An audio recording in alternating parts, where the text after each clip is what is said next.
Welcome back, one and all.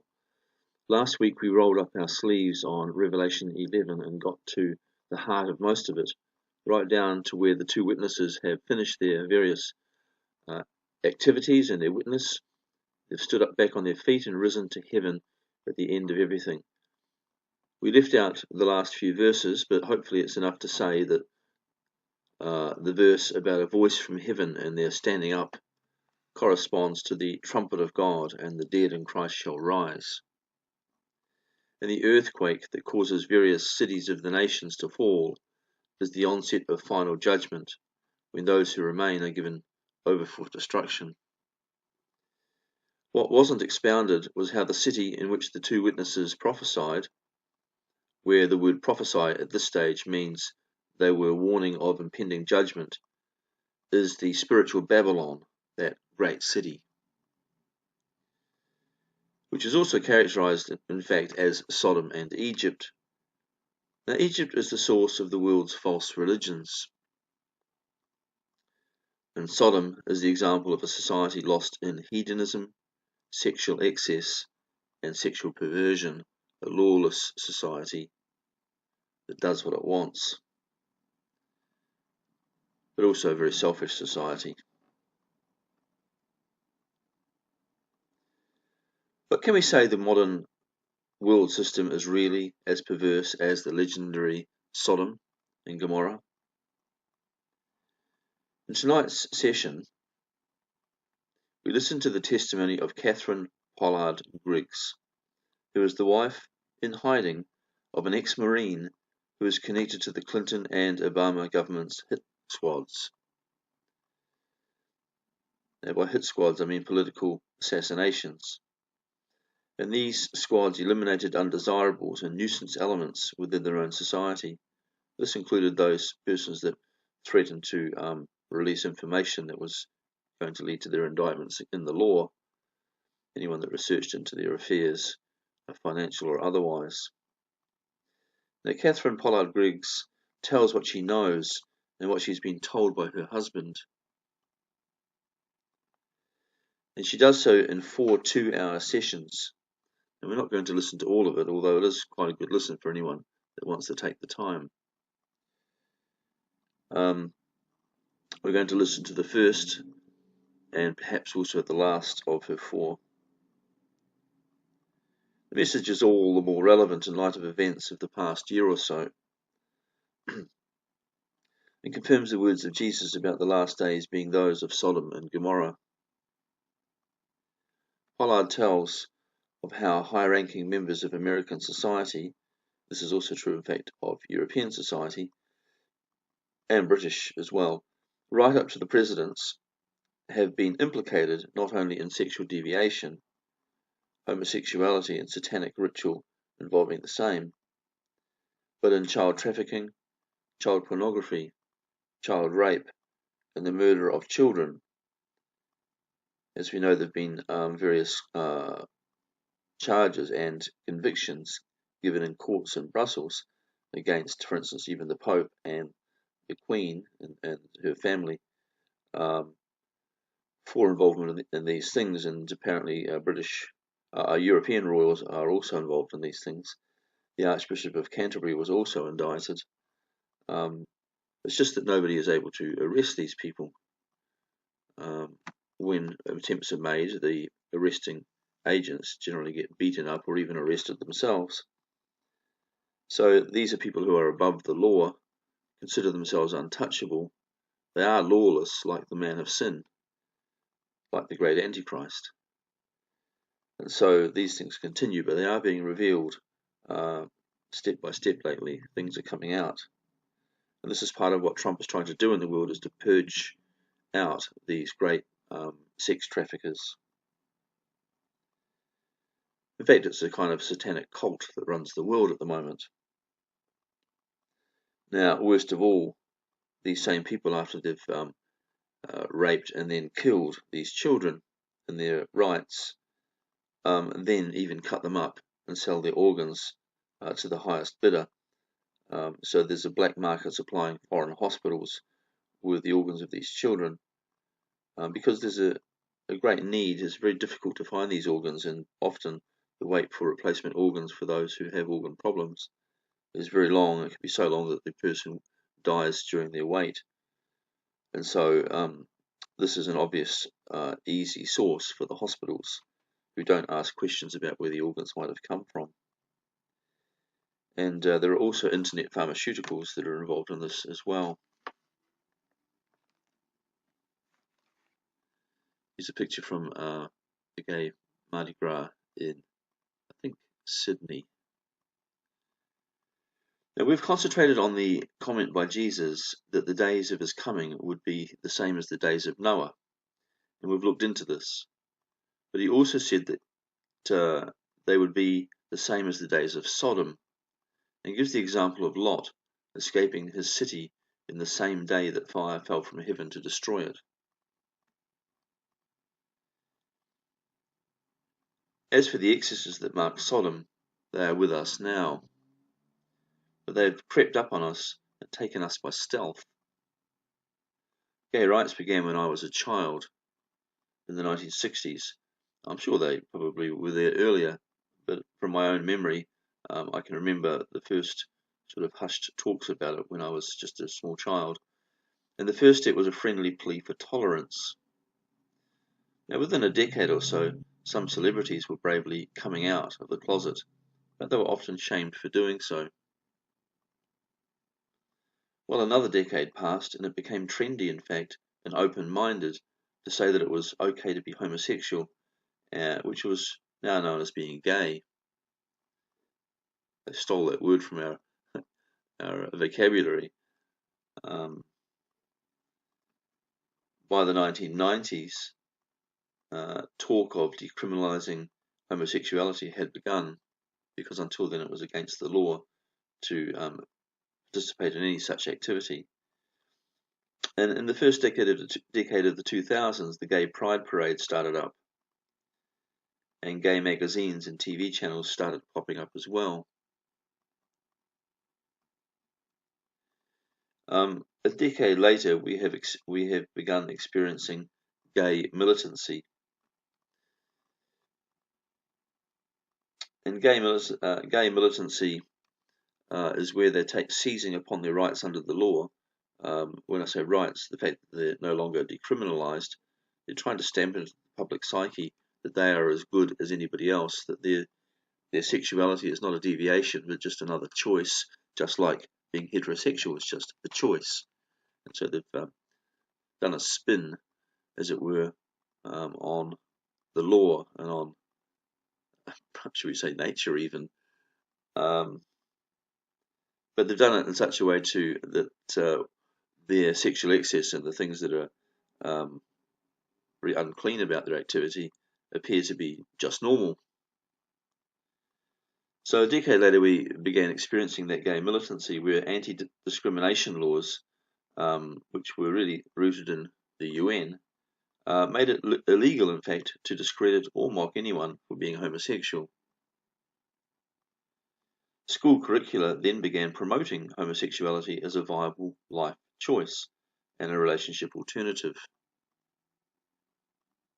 The gay community then passed itself off as a special minority category, to whom special rights and protections should be extended. Gay relationships and marriage began to be recognised in law. And in these last couple of years, we've seen that gay marriage has been quite a topic.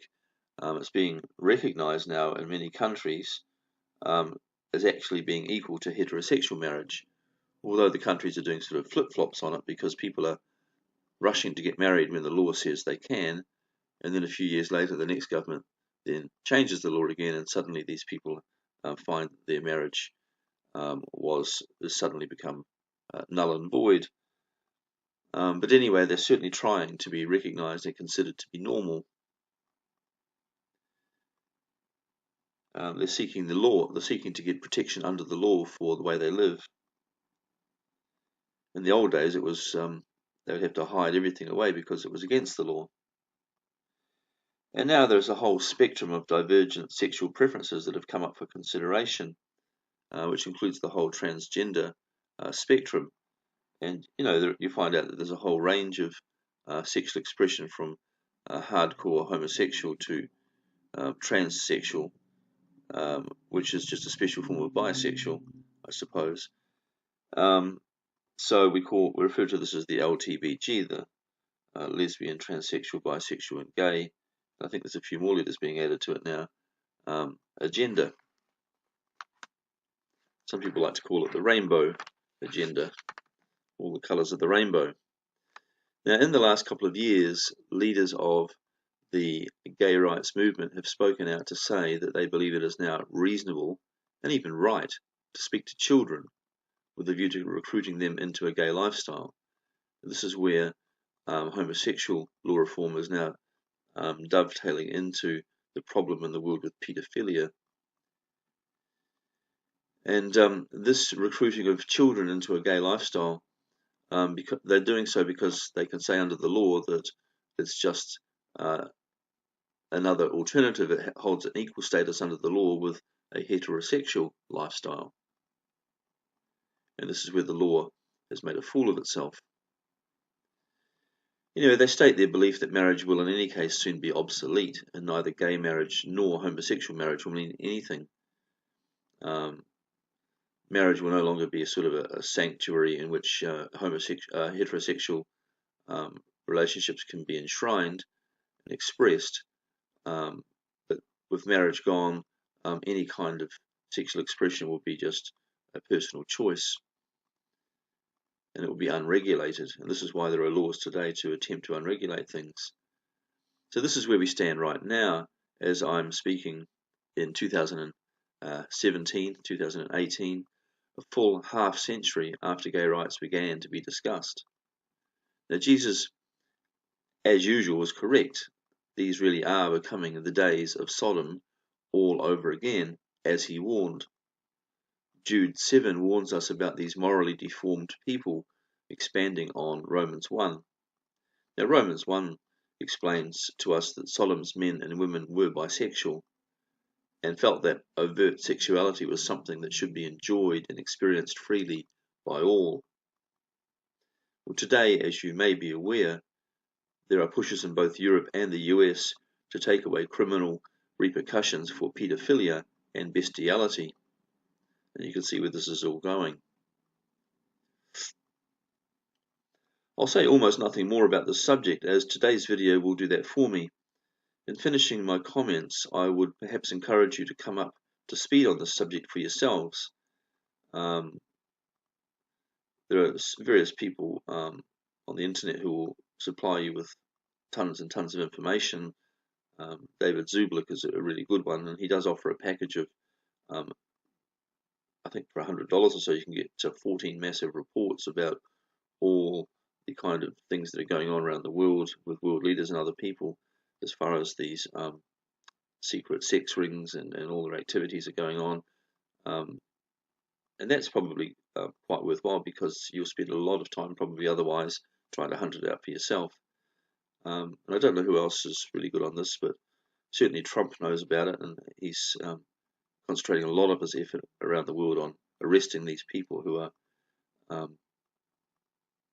perpetuating these crimes. The enemy, if we can call them that anyway, for the time being, the only thing they can do to save their necks is to push very, very hard at the moment to legalize paedophilia and all the things they've been doing, so that they can't be prosecuted anymore because their crimes have become legalized. Anyway, you could perhaps start with the Pizzagate scandal if you're interested, which continues to stay in the alternative press as Trump seeks to overthrow the paedophile rings. If you happen to be interested in the question of Islamic sexuality, you might consider looking up the YouTube publications of Anne Barnhart, who gives quite a strong talk against the practices of the Islamic world as well.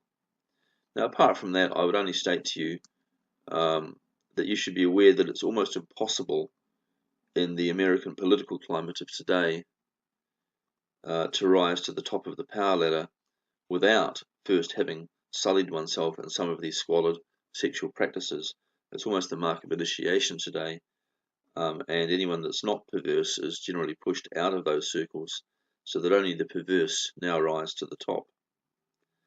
In combination with all of the secret society, rituals, and Freemasonry, Freemasonry, of course, has been infested by these kinds of people as well, so it's very hard to just characterize Freemasonry with one sweep of the brush, but in combination with all of these rituals, the political and military environment of today truly is a kind of Sodom and Egypt, as Revelation 11 says. So, with that introduction behind us, this is session 44. The topic is still the two witnesses. So we're going to say it's Revelation 11 continued. So Revelation 11 part 2.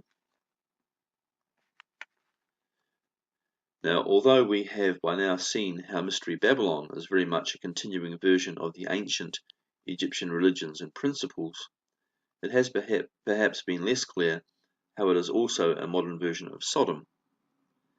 However, the following video may help us to shed light on this aspect of the New World Order. And just in passing, there are references that you might hear to Israeli Kabbalists. Now, this is a parallel reference to what other people call the Khazarian Jews, who we'll speak of more in a later session.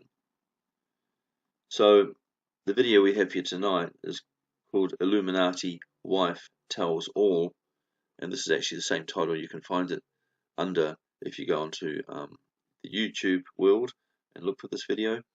There's 4 parts to it. This is going to be part 1 of 4. Basically, it's saying America's elite are sodomites. Let's talk a little bit about you and see now where'd you start out your life? You were born and raised in the country? Yeah, the city, I was raised on a farm. In fact, I live in the same neighborhood in which I grew up. It was my grandfather's farm. Part of it was divided into thirds. But in 1939, my grandfather was an obstetrician in Norfolk. He was also in the Naval Reserves. He was in charge of military intelligence in Norfolk, which is the largest military naval complex in the world. So I was born in the Naval Hospital, which was the NATO headquarters, and brought home to my grandparents' farm. My father was in the South China Seas on a naval vessel. My uncle was in the Navy. So I come from a long line of military civilian folks. They were not full time military individuals. They had jobs and they would go into the war. They would be in reserves, and as my grandfather was, he stayed in and retired a Navy captain. But I live in a house that was in part of my grandfather's field. And is that right? Yeah. That's very interesting. But I'm being strangled financially by this Army intelligence group, JAG group, that my husband. Now, JAG, is that JAG? JAG, Judge Advocate General. I think American citizens do not realize how many JAGs are in our court system, and they take orders. They are in the chain of command, they're active reserve, and they are in our court system everywhere you look. Not just federal, state Local, and local? Everywhere, yeah. And they're going to meetings once a month, and if there is a case like many of the military intelligence wives like myself, and we have information that would come out in a divorce hearing or whatever, they totally control it. It is Judge John Moore in my case in Virginia Beach is an Army Ranger. He is active reserve. He's a VMI Army colonel. He's a graduate of VMI.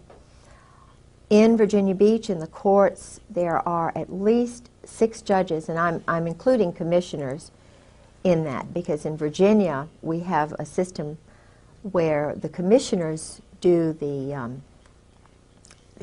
lot of the decisions. And all of these in Virginia Beach who take care of military wives are military judges. No, you mentioned the term VMI. What is that? Well, VMI is Virginia Military Institute, and it's where General Marshall, the Marshall Plan, went to school. It's a little West Point. There's a lot of tradition there, but it's based on the Greek sort of Spartan military concept. And my father went to Washington and Lee, which is also in Lexington. And I know that there is some sort of, I won't say cult, but there probably is some sort of Club? secret society. Okay. And so it's very, very tight clique. But what I was trying to say is that the judges are military men, and they're not independent. They take orders. They take orders. There's a chain of command, and in my particular case and the other 11 military wives whom I have met so far, there are many, many more, but they've all been handled the same way. Mm-hmm. That's not a normal divorce at all. You know, I've heard of these kind of situations before, but it's never been put so concisely and so reasonably that there would be a connection why some people just, no matter what attorney you have, it doesn't matter. Oh, no. The divorces and the settlements of assets never go the right way. No, and there's a FISA court, which I know is involved in my case. What kind of court? Foreign Intelligence Surveillance Act. It's a Justice Department secret court that American citizens are not aware of. There have been a couple of articles on it. It's a small group of men, and I think there's a woman on it. I believe there's 7 justices. And in reality, the article that I read, which was given to me by Mike Fuller, and I know he would not mind me using his name, he's a government assassin. He was like my husband, a government assassin who did... When you say assassin, you're talking like character assassination or kill people? No, killing people. Okay. He's a mercenary, government mercenary. Okay. He was in Afghanistan and in Rhodesia, South Africa. And I met him and his wife through Sarah McClendon. He's a real wonderful patriot who is speaking out about what the NATO community and the Army and Marine Corps are doing. And Sarah McClendon, she's an old warhorse, isn't she? Sarah saved my life, literally. Really? Yeah. I had been having break-ins starting the night of March the 4th, after I was calling everywhere to see if I could find my husband. He would, disappear at times. And I found my husband's diary, which I have here, which they have been not anxious to have get out. Uh-huh. Now, they meaning? General Sheehan, General Krulak, Marine Corps colonels, generals, Al Gray, Cook, and especially General Joy. Joy. General Jim Joy Uh-huh. and General Carl Steiner they're evil men. And they are in this diary meeting with my husband almost every day in Beirut. They trained the the men in black who killed those people in Waco. It was General Joy and General Steiner. Steiner's army, dirty tricks, special operations. And this is what my husband does for a living, is train mercenaries, young boys from countries like Romania, Cuba, Dominican Republic, Haiti, all these countries. They're training them to be murderers. And the taxpayers' dollars are paying for this. Okay, now they train them just through the normal channels of the military? These kids join the Army or the Marine Corps, and then they select these kids based on some criteria to train them? They psychologically profile them. The profile, which is similar to my husband's and Lee Harvey Oswald's and McVeigh's and some of the others who were all part of this program. Jeffrey Dahmler was profiled and hidden. You know, what most Americans do not know is that all of these men were Jeffrey Army. Dahmer, he has a military background? Of course. They're all Army. Oh, okay. They were all picked out because they're perverted or twisted. Oh. Yeah. Sexually perverted. Sexually perverted and therefore, you know. Yeah. Well, now I don't think McVeigh was perverted the way Dahmler was, but certainly the group that my husband is overseeing are twisted. So part of the criteria, they look for people who have got something in their history that gives them a weird bend. Yeah. Like they were molested when they were a child, Yeah. or they come from dysfunctional families, abuse, whatever. Strong mother, weak father, no father, poor. Because these guys are looking for security, so they will stay in the military and do anything for that security. This was my husband's scenario. My husband and Oswald are just two peas in a pod. Huh. Exactly the same personality, the same type, in the same elite group, I might add, which was doing work with communists and Russians, with Czechoslovakians and with Romanians. I met assassins, I met drug lords, Fahim Kordobawi, whose family were the drug lords in the Bekaa Valley. I mean, he knows the elite of the elite of the elite, and that's why I was warned twice not to talk. And you were warned...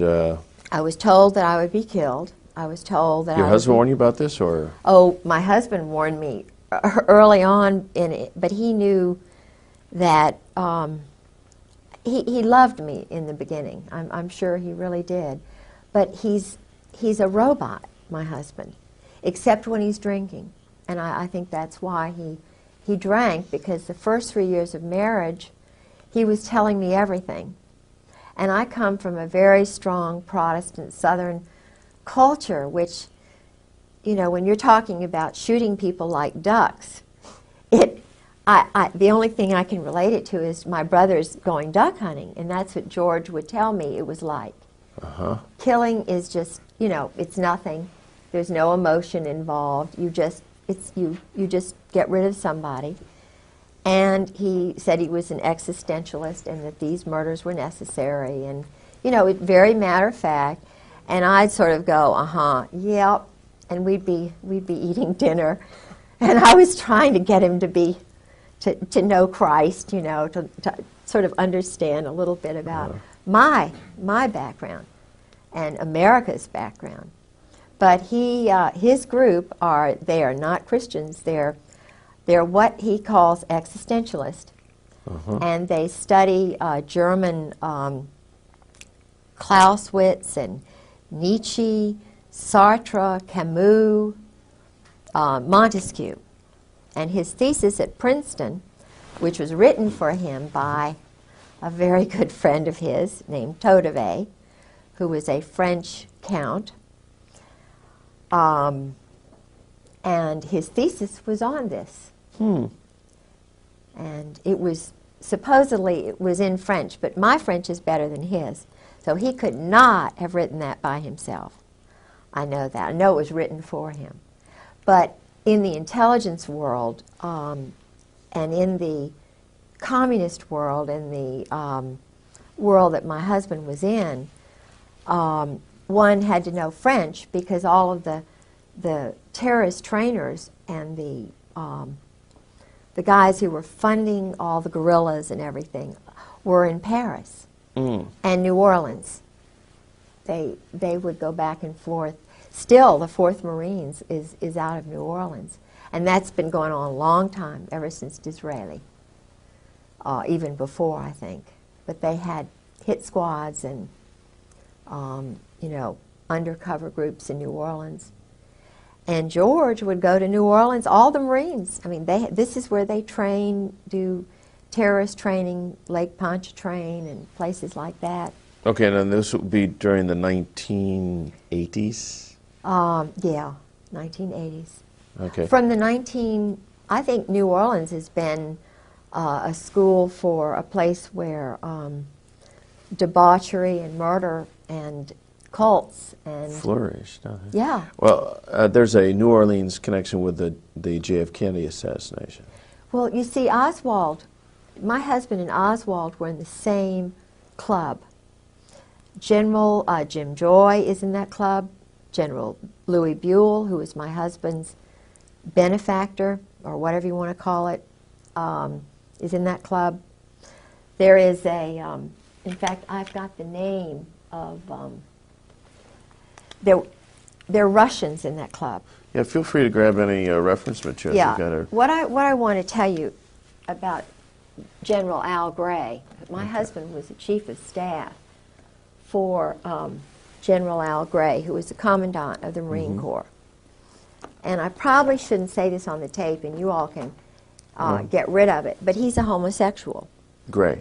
Gray. Okay. He's what they call a cherry Marine. Now, I'm not anti.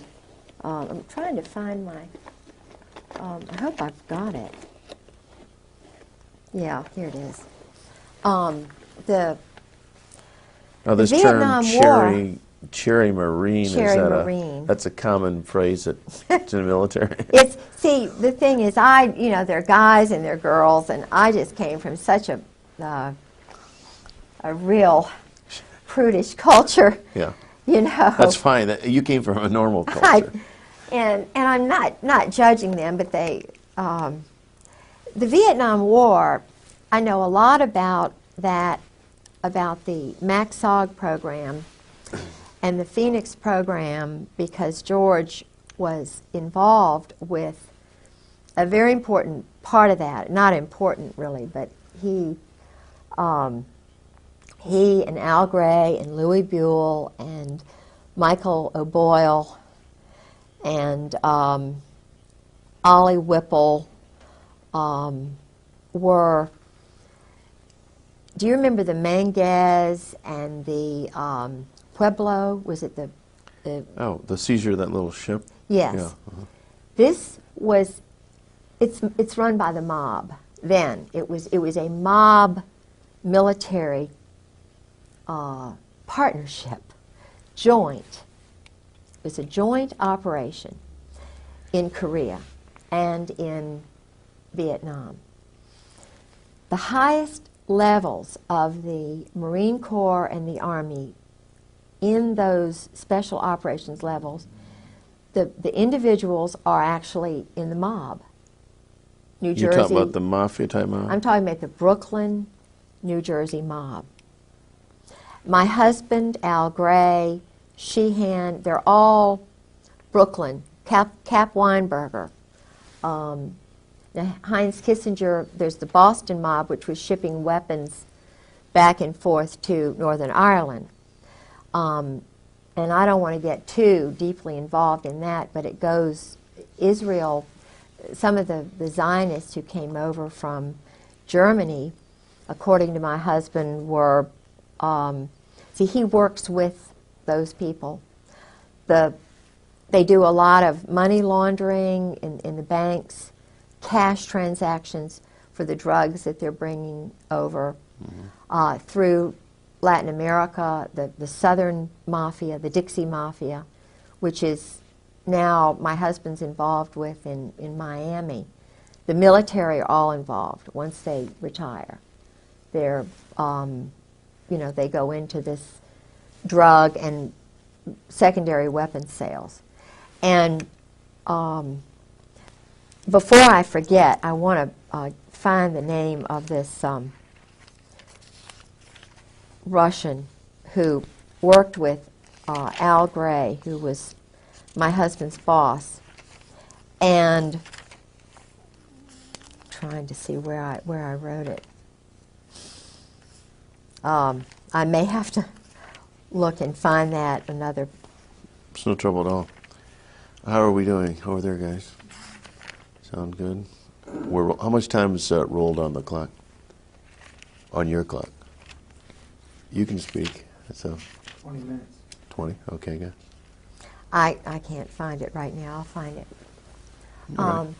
The Vietnam was really important because a lot of experiments were done on boys who went over there. Mm-hmm. I had, since my husband disappeared and since they have been psychologically trying to destroy me, financially trying to destroy me, because I'm telling the truth. His first wife, I know, was murdered. Okay. She was, according to a psychiatrist whose name I probably won't give because he's an honorable man. I was given permission before I went public with Sarah McClendon at the press club anonymously, but they knew who I was on the 3rd of July, 1996, was when I came out with a small group of people.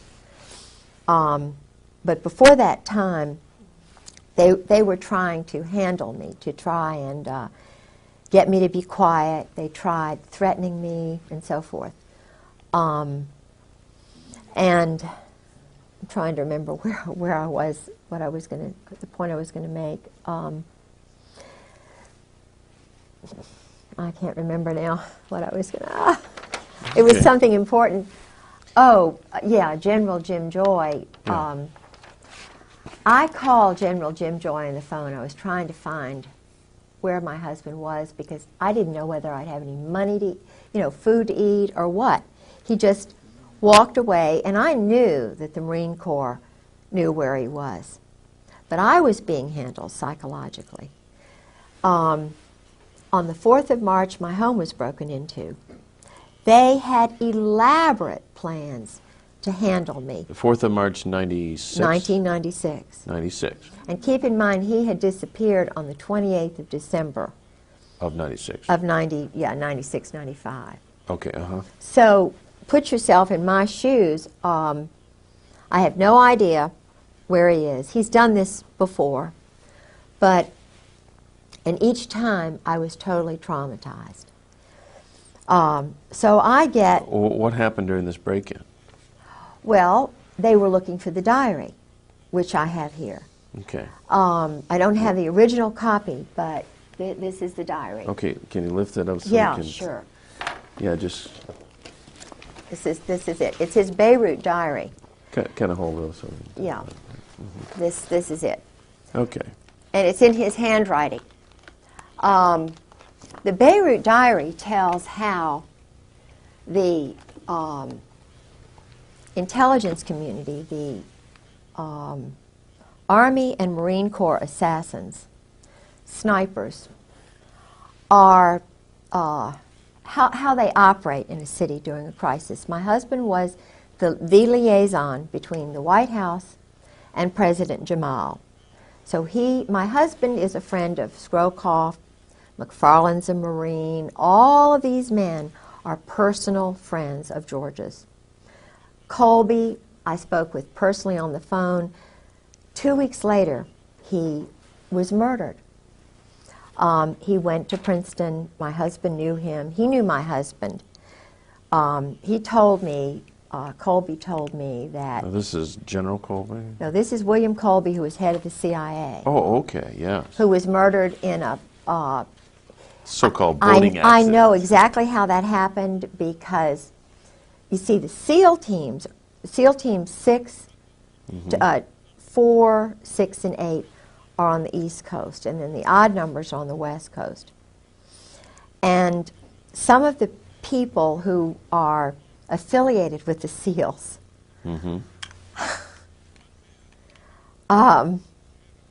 I shouldn't say that. I'm not going to say it. But well, it wouldn't be hard for a SEAL to come from underwater and tip the boat over and make sure the man's dead, that sort of thing? The Israelis train with the SEALs. They do a lot of wet ops, murders, over here because of some sort of arrangement. The young boys, I met 3 young assassins on a bus, going up back and forth to Sarah as I went on the bus because they were sabotaging my car so often. So I sat next to 2 young assassins, one from Romania, one from Haiti.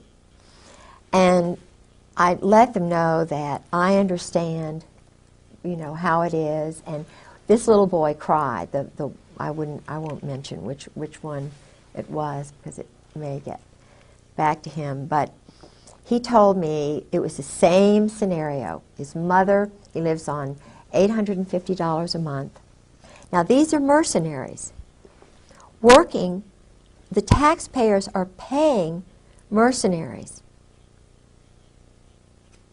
The taxpayers are paying young men who are not citizens of the United States to kill innocent people, women and children. They get on a flight from Norfolk and Oceana. They fly to Stuttgart, and I was told this is what they do. Then they go by a special helicopter to countries like Turkey, like the part of Iraq, to Algeria, to parts of Africa, and they do wet ops. They'll just, you know, murder 5, 10, 20 people, and then they blame it on the Arabs or they blame it on somebody else, but it's actually NATO rogue assassins, because there are men from Australia, South Africa, Britain, that I've been able to determine, and a lot of these other little countries that are sort of wanting to get into NATO, they have little boys that they pick out, and they call them special. They use the word special, meaning elite, irregular, in order to entice these boys because they don't have much ego. So if you call being a criminal, in other words, they are protected. They know that they are above the law. That's what my husband's above the law. Judge John Moore is above the law. Colonel Barry Cantor, my husband's JAG colonel lawyer, is above the law.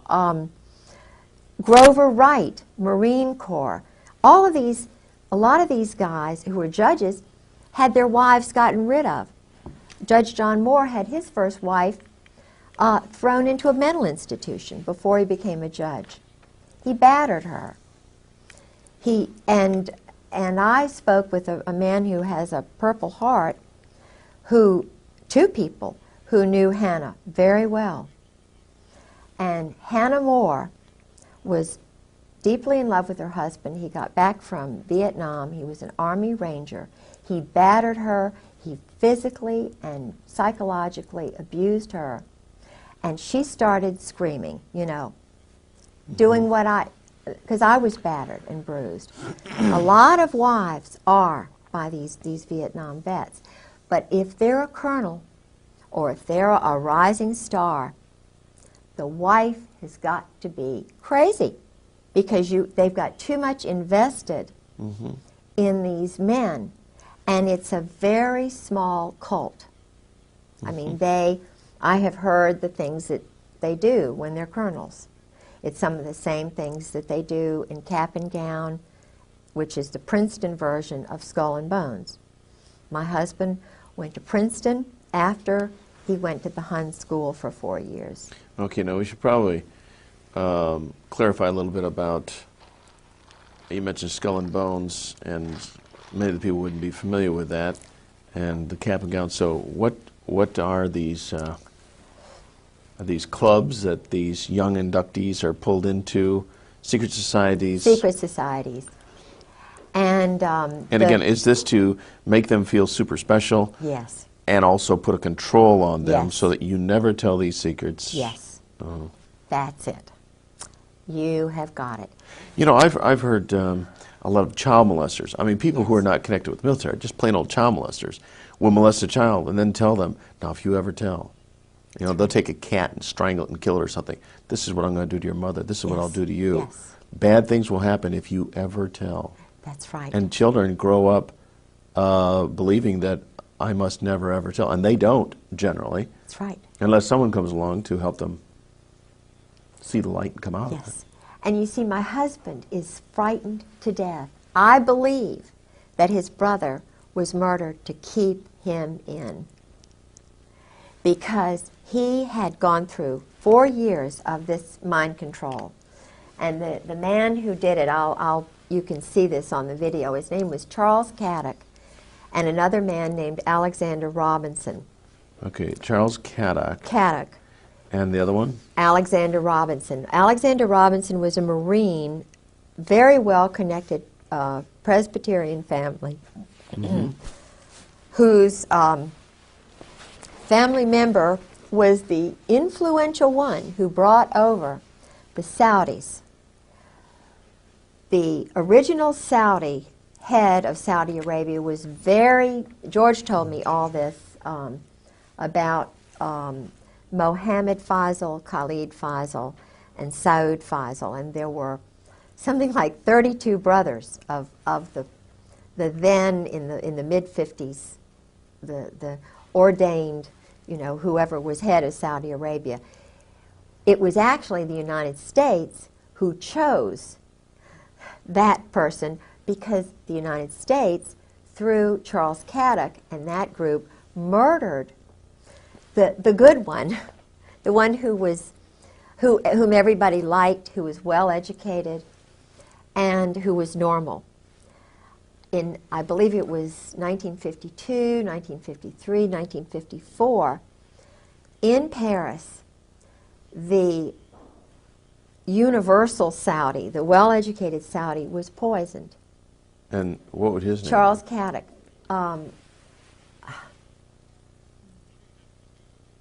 I don't suppose it's all that important, but anyway. I'm trying to remember. I think it was Fahim, or he died in Paris. And so his brother, his half-brother or whatever, was the father of all these 32 boys, and the 3 oldest now were snuck into the United States. I have a degree in history, Virginia history, undergraduate degree, and master's in Scottish history. And being a Southerner, we always look at, you know, past is prologue. And I jumped into the Saudi Arabian books to try and find out something about the Hun School, which is in Princeton, started by a physicist connected with Einstein in that group. So I was looking for the Hun School because I knew they went there. And they're in all the brochures. They're very proud to say, you know, we have the Saudi royals went here. President Cheeseborough brags about going over there and being wined and dined, and you know. So I only found one reference, but it was a reference that said something like they went to a prep school in the United States. That's all they said. Well, it was the Hun School, and my husband was one of the playmates. Charles Caddock was the bodyguard, quote-unquote teacher for these guys. So they would go out and play in the woods, and they were doing homosexual things with them. You know, I mean, there was a lot of money. They bought a big house, Yeah. and so. Okay, now I was momentarily distracted. Okay. Explain to me a little bit about this, the homosexual event here. Well, George, for the first 3 years of our marriage, was drinking entirely too much, and he was trying to let me know about his world, and I'm not judging him. He's a bisexual. Okay, and he believe. needed help. He needed help. He needed Still love. does. He needed cry. He Yeah. still does. Mm-hmm. He really needs help, and the handlers knew that I was changing him. I was taking him away from this crazy cult Right. that he'd been in all these years. And I mean, we were going to church. He even walked down the aisle one time when Tony Evans preached at Scope. I mean, he was overwhelmed. And At Scope, at Scope in Norfolk, it's a big auditorium. Oh, okay. And so, but he was a little boy when he was, it's mind control. MK Ultra, somebody said. They had a group of men, psychiatrists in New Jersey. I don't know where this place was, but they would go, and even his roommates in Princeton told me about it. George never, intentionally, he never introduced me to any of his friends. So I had to cold call all these people. I got their names and addresses, telephone numbers. I called all these roommates at the Hun School and at Princeton. Mm-hmm. They told me things about George and, you know, holding hands with, you know, with Caddick and other people, about being a cheerleader and going off and so forth. Now, a cheerleader, this is a kind of a trade name, right? No, he was a cheerleader for the at Princeton. At Princeton. Okay. And he traveled with the football team. Okay. And here is a guy like that. They put him in the Marine Corps. I don't think that was very nice. Do you know what I'm saying? It was hard for him. But it was part of the long-term vision. Absolutely. They wanted him long-term. And it's because of the Saudis. This is what I believe and what his roommate believes. He had a roommate at Princeton who was also at the Hun, who's a dear, dear, wonderful. His mother is an Anglican. His father was a Jewish doctor from Brooklyn, and Jack is a dear, and we talk to each other a lot on the phone. George sort of, you know, dismissed him because George was getting in with another crowd. George got into Cap and Gown, which is the same kind of fraternity. I mean, it's an eating club at Princeton for intelligence officers. It's Cap and Gown. Would they have anybody involved that wasn't intelligence-oriented? Football players and so forth. But I have a feeling that Cap and Gown has a lot of intelligence officers and boys who may have been raped. Of course, they'd never talk about it. Right. But I know that the initiation is, they get very drunk, and even in the Marine Corps they do that. It's called dining in. They have the shellback ceremony. They do a lot of homosexual enticement. The boys are, when they come in, when they're new recruits, they strip them nude, they violate their personal parts. There's a lot of that is going on. What about even now? Tailhook? Yeah. Is there a connection? Yeah, sure, because the cream of the crop is doing this. They're having group sex parties. And that was a Navy operation too, wasn't it? Yeah, but the Navy and the Marine Corps. Of course not. Maybe we ought to for those That's another. that Tailhook, they don't know anything about. Tailhook was refresh our memories. Well, Tailhook. In fact, when I was single in Norfolk, I know one of the people who was deeply involved with tailhook, who was the captain of the Saratoga, was very much involved with this kind of behavior. I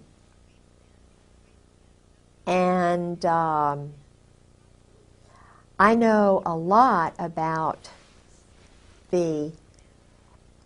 See, I never thought about group sex. This is so awful for me to contemplate that these orgies are going on all over the Mediterranean, that the captains, lieutenants, the men who rise to the top are the ones who are picked to play the games, the pool parties, the nude pool parties. And they have secretaries who come in. I've talked to 3 guys, and of course my husband, who went to these parties. But what they do is, and this is General Al Gray, who was the main prime mover, they would go to a place like Aix-les-Rosés, where Charles Caddock, this teacher who inducted, got my husband into it, he retired in one of these all-male party houses on the Mediterranean. I mean, that's where and my husband kept up with him all through the years. But these sex parties and orgies, they're all homosexual in nature, or well, is there some heterosexual? They start off with the wild secretaries. It's kind of, my husband did those in Indonesia. He did them at a place in Northern Virginia with his first wife. I did not know any of this. I knew absolutely none of this when I married him.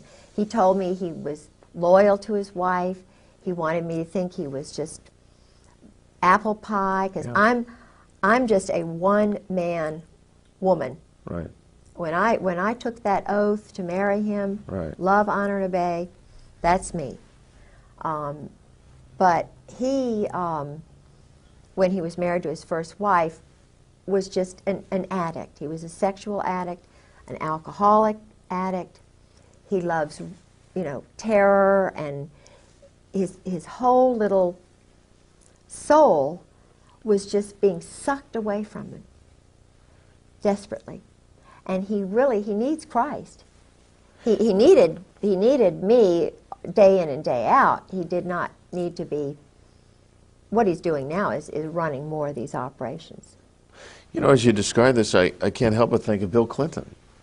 Well, of course he was. He was one of those profile boys. But the difference between Bill Clinton, and I'm not saying Bill Clinton's better, but Bill Clinton did not he didn't know anything about the assassinations. Bill Clinton, when I was living with Sarah McClendon, the senior White House correspondent, who saved my life, because she said, Mrs. Griggs, you get up here to Washington right now or you're dead. You're going to be dead. And I still feel as though I probably will be. I'll certainly be financially ruined. They are still doing psychological operations in my home, sabotaging my car, messing with my telephone, my radio. You cannot believe what I've been through in the last 2 years. It is horrible. And it's being done to other women and other wives and other men who don't go along with the program. They are murdering Marines. They're murdering sailors. Of course, one of the best ways for you to stay alive is to do what you're doing. Really? Reduce this, absolutely. Reduce this to video, get this scattered all over the country. They won't touch you, because if you're dead, that validates everything you're saying, see. So, well, they poison people. Publicity is the best thing you can do. Yeah, one of the things that was happening to me after, I must tell you about General Joy. I found his name all through the diary. And what was really strange was that George had mentioned him early on in the marriage, but then after a certain incident at Camp Lejeune, which I think is very interesting, relating to tailhook and something that I did there. I'll tell you about that if I can remember. I called. It took a lot for me to get General Joy's phone number because the Marine colonels were not going to tell me because they knew I was investigating. So nobody would tell me about General Joy. I called a person in George's address book who was a general, pretending that, I was updating my Christmas card list. Yeah. And I just wanted to find Jim Joy's telephone number. He said, oh, he's up there. He's running morale, welfare, recreation for the world, a payoff job with the mob. And he's living outside of Quantico. And here's his phone number. So I call him up. And keep in mind, my husband is infamous, Princeton graduate, chief of staff for Al Gray, who runs all the dirty tricks for the Army. Linda Tripp worked for Carl Steiner, who was a partner of, Jim Joy and Carl Steiner and my husband were the triumvirate in Beirut. Okay. And Linda Tripp worked for Carl Steiner down there This would be approximately in the 80s. She and her husband were both Delta Force duos. They send them, but then they divorced, so that broke up that. But she's a dirty tricks person, Linda. Anyway, so I call General Joy and I say, General Joy, this is Kay Griggs, and I'm George Griggs's wife.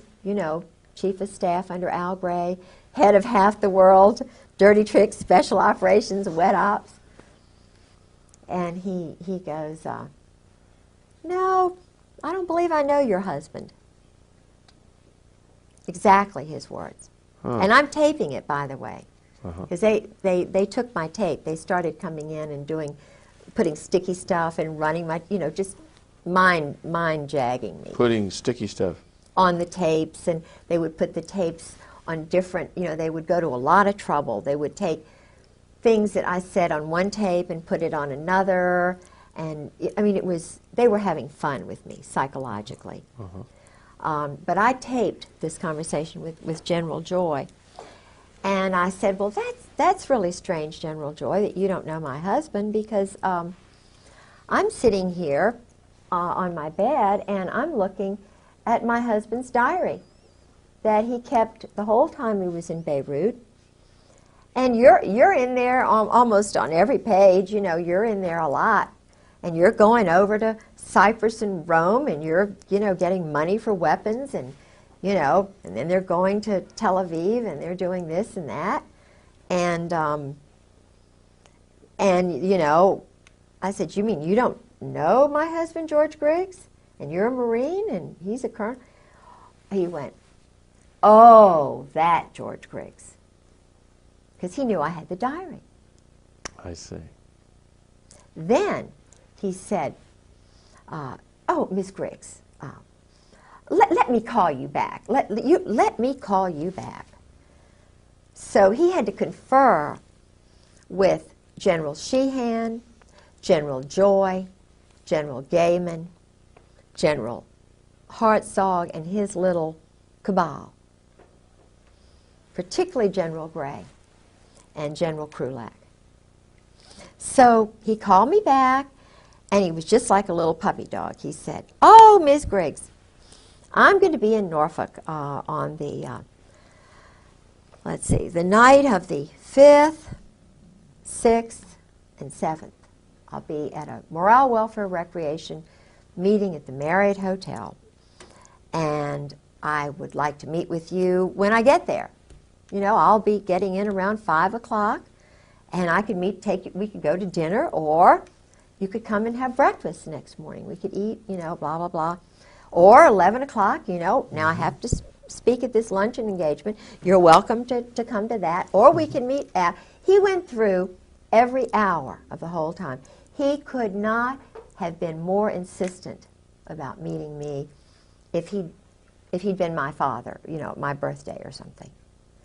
And So you did meet. I did. But I was afraid of him.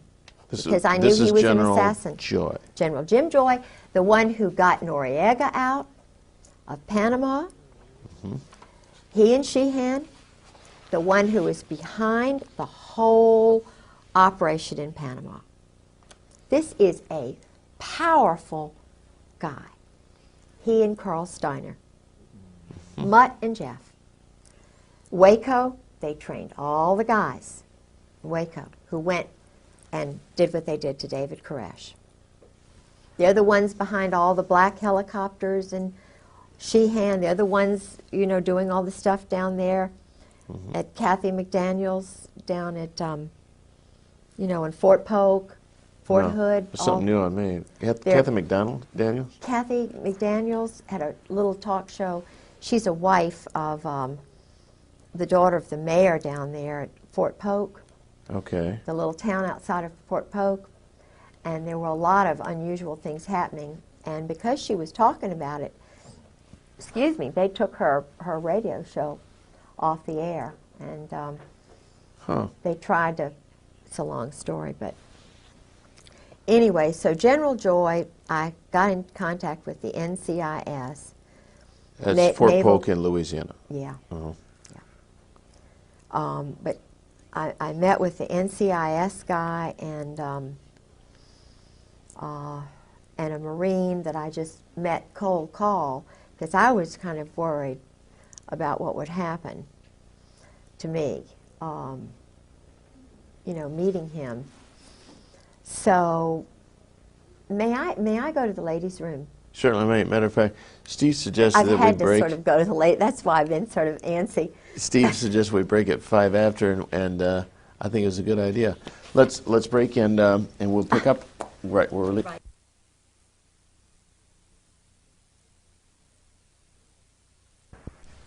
Well, I think you're fine doing it. We're rolling. Is this one rolling? All three cameras rolling right now. They are rolling. Good. Yep. Everybody check in. All right. Here we go. Okay, now Steve, come on over here and take a quick glance at the at this monitor. Notice how she's framed here. Does mine correspond about the same? Oh, okay, I see what you're saying. Oh. I gotta take a better look. Oh. So that we cut back and forth, we are. Okay, I see what you're saying. Actually, yours is like you say. Yours is a little bit tighter. Okay, just take it wide. You want this one in a little tighter? No, no. Okay. Mm-mm. She's just right. I tell you, I have the perfect reference. I can tell now those chairs are giving a perfect reference. Except that I'm a little bigger than she is, so I may stand a little taller in the chair. Okay. Whoa. Whoa, yeah. Oh, the distance, maybe.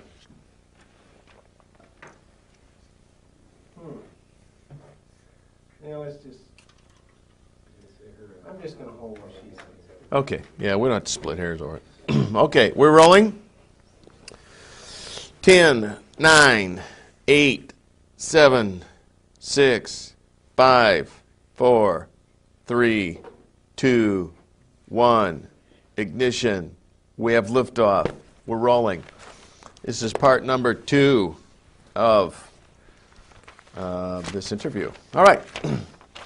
Now, we have discussed just a little bit of a recap here.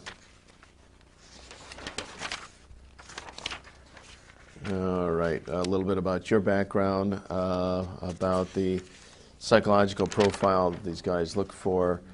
Let's see, we've discussed the diary. We've discussed Kaddock and Alexander Robinson. Couldn't read my writing, thank you. And I have a picture of Caddick. yes, I noted that. We're going to inject that. We'll inject. In fact, we should have a little session here where we just go through pictures at the tail end of this. Yeah. Picture. We discussed tail hook and. You know what tail hook means, don't you? Now, what is tail hook? Uh-oh. I got a feeling. Yeah. Is it a homosexual reference? Yeah, sure. Really? Sure. Did you know that, Sure. Steve? Isn't it something? Yeah. And the average person on the street has no idea. No. You know, it's like Watergate. Well, the Watergate Hotel, that makes sense. And Tailhook probably is some reference to, you know what I honestly thought it was? When you refuel a jet or something. It is. But you look, see, the planes look like this. Because, see, I was told this by Jerry Unruh. And Jerry Unruh was a captain when I met him. We were just partying. You know, I had a group of gals, and we were all school friends. And everybody hung around this place called Poppy's in Virginia Beach. It was the place in the mid-'80s when I was at the Virginia Center for World Trade. Well, Jerry was in there.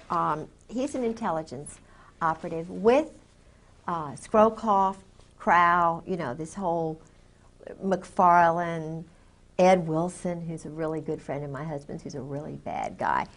Anyway, they're all some of them are doing this Rush River Lodge thing, you know, which Angleton was doing, where Woodward would go to these big orgy parties. And George went to a few of those. But this, you see, is the plane, and it kind of looks like that. Okay. And yeah. it refuels. Uh-huh. See, that's what the hook is for. That's called the refueling. tailhook. Yes. Uh-huh. But it has a double meaning. A double entendre, sure. Because and I went to the preceding show 2 weeks ago, and they had the tailhook booth, and I have some stuff, I don't think I have it with me, but tailhook souvenirs, because they are really trying to promote that, you know, the charitable function of that organization. Yes, of course. Now, the fact that that cover got blown on those tailhook things, that Paula was a Coggin. major snafu, right? She had to try very hard to get that out. That was at Camp Lejeune? No, I think it was in Las Vegas. Okay.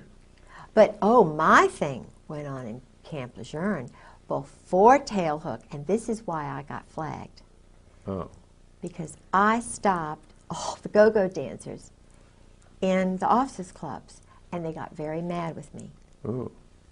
I can tell you that story. It's true. Yeah, but why, you didn't realize what you're doing at the time? No, I was just incensed, you know, that they would allow topless women, young girls, in the officers' club dining room while I was trying to eat late one night. And George says, well, you know, you just have to get used to it. If you think this is anything, you ought to see what goes on in Okinawa. Well, this was 91, 90, it was before tailhook. And the Lord is always with me. Sometimes I don't know where he is, but this particular night, it was about 9 o'clock, and I was starving. And I was really mad because his reaction wasn't, I'm sorry, this is offensive, do you want to go in town to eat or something? He didn't do that. He attacked me. It was a chance to educate me the way they were educated. I see. Get used to it, bitch. You know, Yeah. excuse my French. That's right. But that's really what he was trying to do. Well, they were all young married officers. Now, I worked at the chamber, and this is taxpayer money. This looks bad. They had, you know, wedding bands on. And one of the guys, two of the guys goes out with one of the girls. So I'm going, after having said, don't you see anything wrong with this picture? And getting no background. I thought, oh, boy, I've got a camera in my pocketbook. I am going to see Marty and Oogie, my old roommate from St. Mary's, little Episcopal Junior College in Raleigh, North Carolina. And I said, whoa, little Lucille Ball comes out. And I just kind of grabbed that little camera with the flash, and I get me 3 little flashes of scattering people.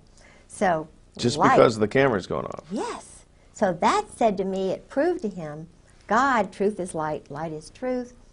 You know, hey, this isn't. I mean, God proved it. I didn't do it. I didn't argue. I just took pictures. They scattered. Then what happened? What happened to the pictures? Well, he tried to grab my camera, He, my husband. right. But there were still some men in there, you see, and 2 of the girls. And they were looking at me like, you are, the girls were probably thinking, oh, you know. But the guys, they saw older colonel, chief of staff here, wife. It was bad from the perspective of me being a wife, witnessing this, being ordered to shut up. So I took the camera when he wanted to grab it from me, and I went like this. I mean, it was real battle time, major. My brother was a championship wrestler, you know, and I don't know anything about holds, but I knew this was self-preservation time. And I just said, well, I'm going to the ladies' room, huh? Yeah. So I went to the ladies' room, and I hid the darn thing. And he wanted to know where it was. We had a major battle. But the end thing that happened was I wrote a nice letter, found out the name of the manager of the club, because I knew protocol. I knew you can't go and just really mess everybody up. And I sent a letter saying, is this normal to have it, to the club manager. But I sent copies of the pictures and the letter to the wife of the general commander of the base and the wife of the commandant. Oh, man. You wanted to get in trouble. With the pictures. No, I mean, Oh, you thought you were gonna, helping the wives. Yeah. The wives, at this point, no doubt, are privy to all this stuff, right? Yeah. See, I thought in the real world, this is what you do. Somebody. But what happened was I went home, and the wives were meeting there, and I told them what I had done, and Carol and Milla said, oh, no, you didn't do that, did you? George won't get promoted. You know, he was trying to make general. But Louis Buell had already died. He wouldn't have made general anyway because of Sue. I already found out about that. But I didn't know that at the time. So, but Charlotte Moore, whose family are better educated, and she's kind of the leader of the pack because she's more rational than the rest of the wives. She said, Kay, thank you very much. We appreciate what you did for us. And then all the rest of them kind of, you know, they're like little puppets too. But then I found out from Brooks West that I was flagged. That General Gray had me marked as a troublemaker. Gotcha. So after that, no more stories while he's drinking. You know, it was a very, he was having to balance them and me. You know, he was,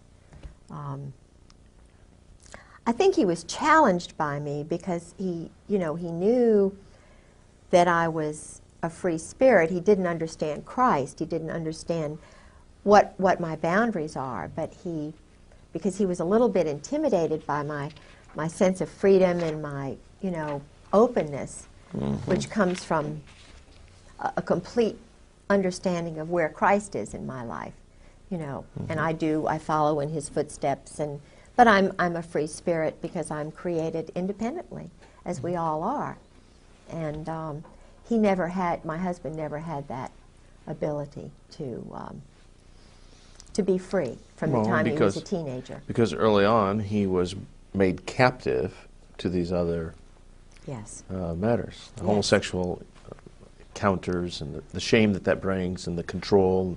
So he was a bent twig early on. Yeah, and he had the Saudis were beginning to pile into Russell House at the Hun School in Princeton, which is the school that my husband was in for 4 years on scholarship.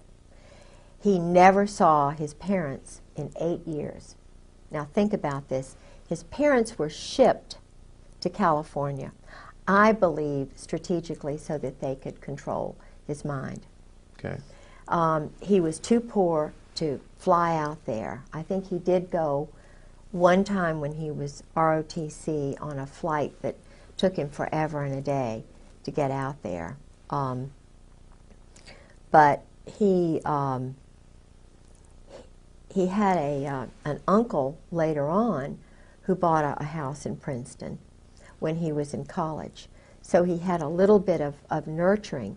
And this uncle became his father. Okay. And this uncle's 2 sons and the next door neighbor became his wife. He knew he had to marry because of what he had gone through, and it was, I think, so shameful and so hard on him that he married right at graduation day, practically, from Princeton University, where he had 4 years in ROTC. And he was in the Cap and Gown Club, which, as I mentioned before, is an intelligence sort of football kind of scholarship club. But what's interesting is my uncle, who was in intelligence, Ben Delaney, went through exactly the same hoops. I was thinking, you know, when I met my husband, this is, and it probably was God in many ways, but I thought, isn't it amazing that Uncle Ben, who was the football quarterback star for Princeton, the one year they won the whole national thing, he was, he went to the Hun school. His father and mother were both killed, or something happened to them, and I think they were a fairly well-to-do, prominent family. He was handsome, wonderful, just a neat man. So he went on scholarship to the Hun. And then, and he went in, it was crew and all these other things. He was in Cap and Gown. He was, he played on the football team. He wasn't a cheerleader. My husband was a cheerleader. But they were in exactly the same pattern. ROTC scholarship. They left ROTC. They were dependent on the government, on the intelligence community, you know, selling weapons to whatever country. I know the country, but in other words, they were doing work for the joint under the table all these years. Okay, and directly under whose instructions to sell these weapons? Do you know that? Yeah. Okay, and who would that be? Well, it's the Israeli Zionist group in New York. Mossad? No. Well, what would they yeah, call but themselves? everybody thinks Mossad, like they think CIA is just a bogus sort of thing. It's really Army intelligence that does just about everything. They run a lot of the psychological profiling, which is done at Quantico with the FBI. It's all a very small group. Harvard professors connected with, you know, the Tavistock and Dar es Salaam, and there's a sexual perversion group in Vienna and one in Colorado. I think that little girl was part of that experiment, you know, who was John murdered. Benet Ramsey? Yeah, yeah, because I had some. Well, you know, that raises an interesting point, because here's a high-profile murder that goes nowhere. No investigation, nobody's pinned. It just goes on and on and on. The parents are involved in that program. But somebody higher High up level. is protecting them. Absolutely. And the same thing that you're describing about the military. Sure. If you're in the clique, you can get away with murder. Yeah, absolutely. Absolutely. Murder, literally murder. And I had a group of visitors. I used to be set up by the State Department, my husband, who had power in the State Department through both Caspar Weinberger and, well, his whole crowd. I mean, Caspar Weinberger, George Bush, Colby, Casey. My husband was in that clique. He was in the Princeton Marine Corps clique. Rob, Warner, you know. You're talking about Senator Rob. Yeah, and they're all Warner. Marines. Pat Robertson, all 4th Marines. I mean, they're all involved in this. They know, they're running everything. Now, you mentioned Pat Robertson. You're talking about the 700 Club, Pat Robertson. Yeah, Okay. there's a power thing there. And it's all male, it's all white, and they know the murders are going on. They're surgical, they're strategic, they're political. But what I was going to tell you is I was used because I was the most gullible in high school. And I'm very, very spiritual. and I love people. So, and I was driven to meet all these people from all over the world for some reason.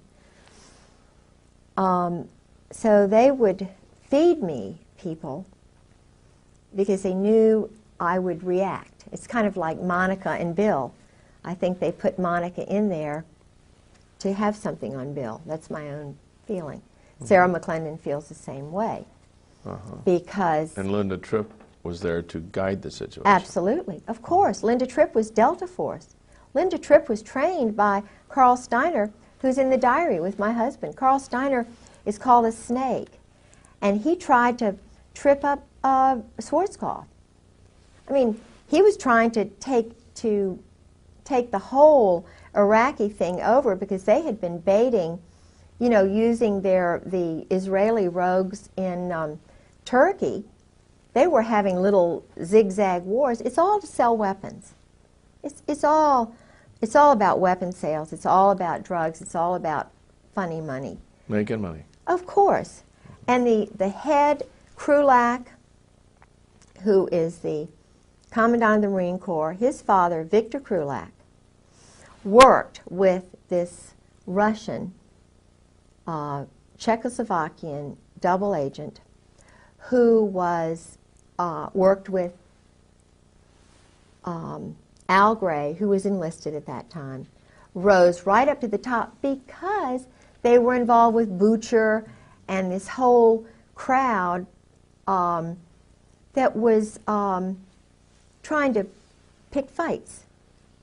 And they were not, they were Army and Navy together, joint. And George kept saying, George calls them the members of the firm. He calls them the members of the firm. I've heard the brotherhood. They're very close. And it's a small group, and it's very hierarchical. I had Caspar Weinberger's bodyguard farm me when I was at Sarah McClendon's. Now, farm you. Yeah, that's a term that they use. Where they cultivate? They well, not cultivate, but just want to find out kind of, they're doing profiling on me. Women are hard to profile because we're very easy. We're very easy if you understand women. And I think they need more women in human intelligence because we'd solve a lot of these problems like overpopulation or whatever it is very quickly. Because we're the ones who teach the men how to talk, how to communicate. We think on 20 levels at once. You know, we're very spiritual, we're very practical, all at the same time. And they make mistakes by pegging women as crazy when really they're very anxious to solve problems. They're just very frustrated to see a lot of wacko things going on that don't need to be going on, but the guys don't see it. So with my husband and so forth, I was used, they profiled me. They knew I loved international people because I'd already demonstrated that. And there was a group of sexual psychiatrists from Vienna who came over. I have pictures of them. I was their escort. George was already gone, and I was intrigued that they were still sending me people. Okay, now you referred to them as sexual psychologists? Yeah, there's a whole range of psychiatrists who study perversion, sexual perversion. Harvard, Yale, Johns Hopkins, and this Colorado group. Dar es Salaam, where they train the black African terrorists. They train them in interrogation. They train the JAGs in interrogation methods and so forth. And a lot of these guys got their experience in Vietnam. Intentionally, they took these little boys. That's what they're doing in Bosnia right now. They're training future leaders in perversion. They have a school. The British have a school that George was working with in Indonesia for a year. My husband was setting up there was already a program on East Timor a little place there in the mountains that had been set up by the Australians during World War II. It was involved, I think, with Burma and, you know, some of the killings that were going on in China and so forth. That Parker Host, T. Parker Host, this man who now controls my husband with Bob Edwards. T. Parker Host, this is how they got together. T. Parker Host, I knew when I was the assistant director of the Virginia Center for World Trade. I was the first woman on the board of the Foreign Commerce Club. I was very involved politically, and I was having a ball. And I met T. Parker Host through someone else. I was the chairman of a board of all these international shippers and brokers. I was just a, you know, sort of a glorified secretary, public relations person. Now, T. Parker Host was the Finnish consul and the, at one time he'd been the Norwegian consul, the Icelandic consul. I thought he was a really nice guy because he was outgoing, he seemed Virginian. I didn't know that much about him. But it turns out he has one shipping agency when I meet him in '85. He knows my husband's profession instantly because he brags about being with the mobs. The mob runs the port of Norfolk. I mean, it's terrible to say, the bankers, and then they have this is not, I can't say that. You can't say what? No. The ports are run by, it's a homosexual hierarchy. Okay, it makes, that's not objectionable. Well, okay. And in Norfolk, it's Walter Chrysler, Phil Hornthal, you know, they have the rich ones, and then they get the little ones in by introducing them to the big guys. It's like George met Einstein. Einstein was in that little ring that the Saudis were in. It was a very elite. No, Camus, you're saying Einstein? Albert Einstein Okay. was in that little Princeton ring before he died. Okay. George, they partied together. Anyway, so the Norfolk crowd runs the port. It's very organized and so forth. And I knew the person who was running the Maritime Association shipping agency, very nice man who was that way. But I didn't know it, you know. I went out with him. I like him very much. I mean, he's a very nice person. But And completely homosexual. Completely. But he liked me, and I thought he was wonderful. Many homosexuals are very he's engaging a very, people. very nice guy. Well, his best friend was T. Parker Host. He lived with him for a while. Well, I didn't think anything about Parker because, you know, he'd been married and had a couple of sons, and I thought, well, you know, this is just a guy who's moved away from Newport News for some reason and settled in Norfolk. I thought it was unusual. He didn't have any friends. You know, I didn't know. But it wasn't because of that. It was because Parker had some questionable associations with mob figures, with assassins. He was in the Burma Special Operations Command. He liked living a dangerous life, and he bragged about it to others. My husband and he gravitated to one another. And I thought it was wonderful because my husband didn't seem to have any friends. So I sort of fixed him up with Parker. Well, Parker's the one who did me in, you know. Parker plotted, and it's a long story, but basically, and this sounds petty, but I wouldn't go out with him. And I'm not saying I did anything that was, it's just that he wasn't my type. Obviously. You know, well, I mean, but he just was, he's boorish, he's loud, he's kind of rude. So you're saying even just in a social context? Yeah. Just So what happened was, because my husband is so close to Bush and McFarland and Scrowcroft and all these guys, Parker starts getting in with my husband's friends and cultivating them. And he goes from having one shipping agency to dotted all over the place. He goes from being a Democrat in petty little Virginia politics and being the Icelandic Finnish consul to having big shipping deals going through Iceland and Finland and Norway. And my husband's setting up deals in Moss, Norway, which I was the president of the Sister City Association.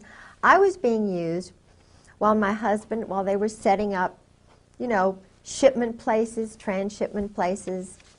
I mean, I was witnessing all of this, and it all came back to me, just boom, like that. But Parker, it was so interesting. We had a hearing. I had a hearing with my husband. That very day, George Bush was in town. My husband was in town. My home was broken into while I was in court.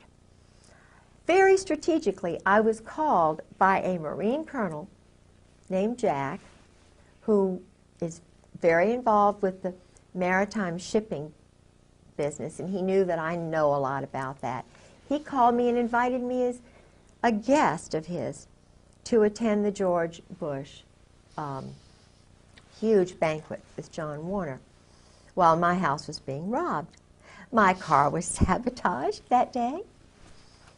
And guess who introduced George Bush?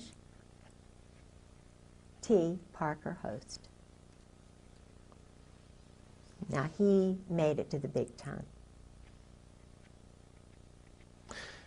Alexander Haig is another one. You can help yourself to any coffee or Thank anything you. out there. Yeah, he's a friend. Alexander Haig, he rose from nothing to top dog just overnight. That's because he's in the club. Oh, of course he's in the club. Now, how he's in the club, you see. Now, all these guys. Heinz Kissinger. Oh, I have a story. Oh, we all suspect Henry's a queer. Oh, but, yeah, I have a first-hand story from Bob, who was there in Cambodia with Heinz. Okay, you call him Heinz. Henry. Yeah, okay. Heinz. His real name is Heinz Kissinger. Okay. We'll straighten out. We got a light that fell down, boys. Did you notice that? We got to be alert to notice all these little things. And that's very hot, by the way. Haig was an just army. Just a second. Let's get this straight here, because that is a hot light, and you'll burn your fingers if you don't touch it. By the way, as long as we're kind of in an unofficial break here, did you have to read my note while I was writing it? See just part of it. When I was writing it? Or only when I held it up? When you held it up over here. Okay. I made an adjustment. Well, I was starting to write. I wrote widen her a bit, and then I looked up. Well, lo and behold, he's done it. So I thought, well, maybe he could read this over my shoulder. That's cool. And then No, he did. Oh, you saw it and interpreted. I've seen you. you could read it from here. Oh, that's cute. This is, y'all are wonderful. What a team. And then What a team you are. you could thank you. Yeah. Okay. Actually, all you got to do, if you'd like to just tip up a little bit, I'll. Okay. Because the thing of it, when she's illustrating something and using her hands, well then seize on that and open it up so that we don't lose the lower part of her hands. Not far enough down to where, strategically we get out of focus, but just that's cool. All right, we're back, and this is good. Let's go back to. We want to talk about Henry Kissinger, but also I introduced the idea about George Bush. 3, 2, 1. Now, so George Bush, all these people rise up through the ranks, the same club. Right. No wonder, I saw a little TV clip one time where a reporter was asking George Bush and others about the Order of the Skull and Bones. All these guys were shocked that somebody even mentioned the term, and they just would not discuss it at all. Right. And the reporter said, I understand that as part of the oath you don't discuss it. And George just flat out said, it's just not to be discussed. And that was the end of the subject. Now, that's because, if this really got out, that these guys are all inducted because they've got some kind of homosexual thing on them. Indoctrination. Or induction. They have to do that. Yeah. They do that. Uh-huh. Yeah. Even in a coffin. And it's even now coming into the military totally. The chiefs do that. They put them in the coffin. They do the bowling ball trick. Okay, you're going to explain this. What happens when you get in the coffin? Why do you get in a coffin? Oh, they get, when you get your eagles, that's a German thing. Okay. You know, it's what the German high command did, and most of them, you know, had the boyfriends and stuff, the Krupps and all of that. It is a German thing that they say goes back to Greece, and it's all the male marine-looking men that they do it with. See? So now the chiefs have to do that. What they do is they get, George said it's like a zoo. They get everybody really drunk, and they sometimes call it dining in. Shellback is another time that they do it. Not everybody does it, but the ones who do it, if they're young, they get right up to the top. It's a Okay, well, what actually do they do? They've got a coffin, they get inside anal this... sex. Oh, that they do. They put them in the coffin and they do things. Okay, they perform things on each other. Yeah, while they're all around there going drunk. And I see. So there's a guy in the coffin. yeah, and he's the one who Is the recipient of all the acts. right. Right. Yeah. Probably safe to conclude these are oral sex acts on this guy or something like Yeah, that. yeah, Okay. oral and anal, whatever. Yeah. But But what's the significance of the coffin? I don't know. I mean, it's the mystique But- about the skull But and bones what's and death. interesting is now the young SEALs, Delta Force, the ones who go from Army to BUDS, the BUDS training SEALs, Buds BUDS is the emerging SEAL group, Oh, I see. They're budding seals. budding SEALs. I see. And they have to break into houses. Their training exercise is to break into civilians' houses For practice. for practice. They broke into my house. When George and I were first married, I had many underwear. You know, this is terrible to say, but lingerie. I had lots of, I didn't buy much, but it all disappeared. And then when the psyching was beginning, I had white blouses, but they would all have black dots on them. I'd say, George, here's another blouse with a black dot. It was just a little message? This was somebody's message, Or I would, after George left, it was batteries in a drawer. You can't tell the police I opened up a drawer where I had 6 batteries and now I've got 50 batteries. They're going to say, well, of course you're crazy, And I started my little sob with a screwdriver. And, I was always looking around for screwdrivers. Well, one day I come home and there are about 12 screwdrivers on the table, neatly placed. Well, you can't call the police and say, I've got 12 screwdrivers, You can't tell people that you've got black dots on all your white blouses. Your shoes are disappearing. And then, this is really, I called the police the first break-in, which was the night of March the 4th, the night before I went to see General Joy at the Marriott. Yeah. Well, I had already called the police when I was battered because I was just bruises. I made O.J.'s wife look like Marilyn Monroe. I mean, you talk about. And I was doing this because I thought it would help him, have 45s put to my head, and he's laughing. He'd strangle me and put his finger on my jugular vein, and he'd just say, now don't you dare move, Or I'd be lying in bed, and he'd do a jap where he'd just push me off the bed. You can't believe what horror I went through to try and get this man to understand what Christ's love is about. People say, oh, well, you should have left. Well, I took my marriage vows seriously. I knew he was injured psychologically by the war, by whatever he was made to do.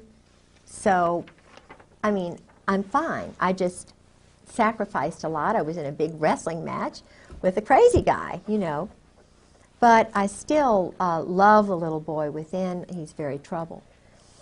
But anyway, I called the police after a number of little break-ins. And guess what? The policeman they sent was a little short guy with a short haircut whose name was Shorty Satterwhite. Okay. And Shorty Satterwhite was saying, "Oh, now, Miss Griggs, now you're just making this up. Now, you know, Miss Griggs, this is you're just traumatized. Your husband's gone, blah, blah, blah." I found out he was a 20-year Marine. Okay. And not only that, but there's another part of his life. But that's okay. I mean, he's a nice guy. But he was a Marine. And he takes orders. Of course he does. He's still reserve. So I think, okay, I'll call the FBI. You know, I'll let them know what's going on. I heard about the FISA court and that they, you know, because I'm talking about William Colby, maybe they think I'm a threat because I know all these international people. So I'm just going to call them and tell them what's going on. So I call Torrance, who's the head of the FBI, and he's too busy, you know, too busy. So he sends this guy, Dan McNally, out. And Dan McNally is a very nice guy, and he has this girl interview me, and I type out something about Georgia's history and what I know. Guess who else is a 20-year Marine? Dan McNally. Mm-hmm. And it just so happens that Dan McNally's best friend, and he's not married either, but that's all right, his best friend, who is from North Carolina and never married, is a best friend of Fred Hentz, who's the one who took me to this place, Mahi Maz, where I had the 2 death threats, who was graduated from college in flat 59. He was intelligence. His father was a German high, part of the Kaiser's elite group. Mm-hmm. He was NATO colonel, which I thought was pretty neat, and that's why they knew the profile. Kay likes NATO people because she's going to learn a little bit about another culture, you know. And I'm not saying that because his family were high command, but he was also an existentialist. And okay, and again, for our viewers that may not know the term existentialist, you mean? An existentialist, according to my husband, which he is one, Fred Hentz, all of these people are existentialists. They believe in doing whatever it takes. It doesn't matter what the law says. Mm-hmm. They will do anything necessary to get what they want politically, okay, and economically, and whatever. In other words, killing a leader, killing 5 people, killing 20 people, according to George, is a lot better than war. This is the way they rationalize it. You didn't used to kill women and children in war when the British Army, when they were pure kind of, you didn't go out and kill. I think Dresden, they did do some of that, but that was Walt Whitman Rostow and his crowd. And he's a very dangerous man, because Walt Whitman Rostow is a communist. Okay, and in what capacity is he? Oh, he was one of the wise men in Kennedy's administration. I think he was probably responsible for the movement that got Kennedy murdered. I believe it was an Israeli group which did it with some of these rogues. Okay, now when you mentioned wise men, is this an insider term? Wise men, yeah. Kennedy's wise men were guys like, the Harvard crowd. And he was trying to bring them in to change things around a lot. Uh-huh. Walt Whitman Rostow was the one who got us into the Vietnam War because he wanted to sell the weapons and stuff. He and Victor Krulak, who is the present commandant's father, Krulak was his lackey. Walt Whitman Rostow's lackey. Walt Whitman Rostow went with Taylor, General Taylor, and wrote the report that got us into the Vietnam War. And all the time that the Pentagon was saying, no, no, no, no, he was a cheerleader for the weapons sales. He and Henry Kissinger, Heinz. He and Henry. Walt Whitman Rostow, Eugene Debs Rostow, these were communists, named for communists.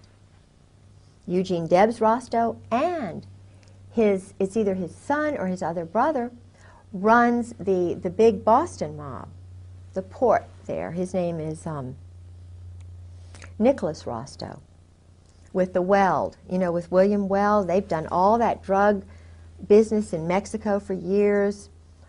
They had that Russian, the one who was murdered by the assassin, Ramon.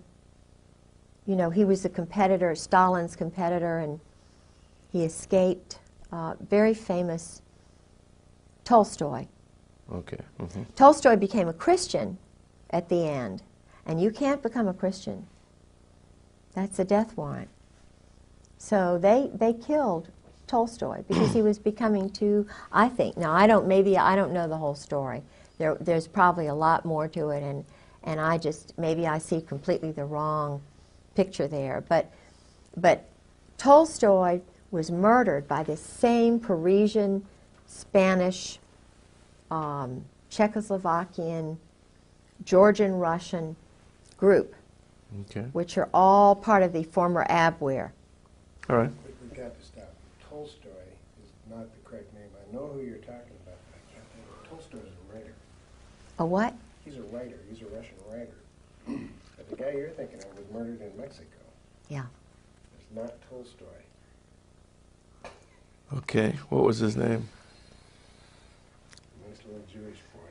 Good. It's a good point to bring this up because if we can correct that name, and don't go that wide. When I'm talking about going wide, I'm not talking about going anywhere near that wide because we get all this junk over here we don't want in the picture. Are you sure it That wasn't is Tolstoy? I think plenty it for- was. He's a writer. That's just plenty for. I know he's a writer. Sorry about that. This It's I okay. know. This It's guy okay. was You're learning. the right-hand man of Lenin, and he defected and went to Mexico. Right. He went to Mexico and murdered him. I think it was Tolstoy. It could be two Tolstoys. No, Tolstoys. Tolstoy is a very famous author. You're not thinking of Trotsky. Oh, yes, you're right. A. Oh, got it. Let's correct that. Oh, thank you. Bravo. We're getting close. Bravo. You were doing Close. so well, and I thought we can't use this because it's the wrong name, and it's going to discredit Good, the whole story. good. And I'm You're sorry good, Okay. about that. Good. All right. Trotsky. Well, let's back up. Okay. We have 5 minutes to go. Okay. We can easily do that. That is on this tape. I'll tell you what, We have more time than this, but on this tape. Next tape, and in the next 5 minutes, tell us what Max Sug means, because you mentioned it earlier, Okay. but I still don't know what it means. But let's get Trotsky in this piece right now while we're thinking about this. Okay. So let's pick this up with.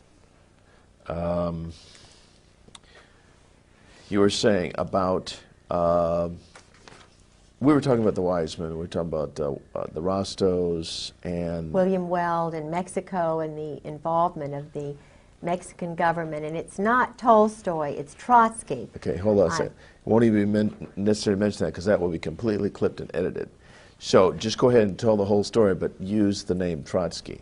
All right. Okay, so Yeah. go ahead. Here we go. This group, which was run out of Paris, is still being run out of Paris, this revolutionary terrorist group, which is controlling these Marines and Army Steiner's group. They all operate together.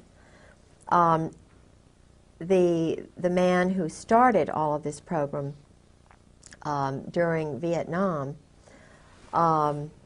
used communists who were in the Spanish communist movement. They actually promoted communists in the OSS, which was started by this William, Donovan. Okay.